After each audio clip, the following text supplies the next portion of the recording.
Hey everyone, in this video I'm going to compare JetBrains AI Assistants and GitHub Copilot. JetBrains AI Assistants and GitHub Copilot both offers AI-powered coding assistance. JetBrains AI Assistant is integrated into JetBrains IDEs like IntelliJ IDEA and PyCharm. It offers context-aware code suggestions, refactoring, and debugging tips for your specific project. The assistant uses machine learning to provide smarter recommendations as you code. Its deep integration makes it ideal for developers already using JetBrains tools.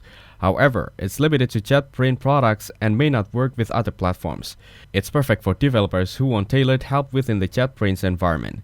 Meanwhile, GitHub Copilot is an AI-powered code completion tool that integrates with editors like Visual Studio Code. It offers real-time code suggestions, speeding development with auto-completion and docs.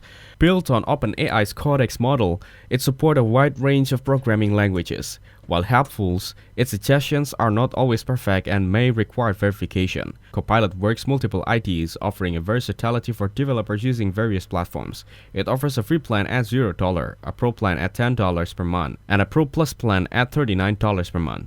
In my opinion, JetBrains AI Assistant is great for JetBrains users, while GitHub Copilot is versatile across multiple IDEs. Thank you everyone for watching this video. Hope you got some value. Make sure to like the video and subscribe. Goodbye.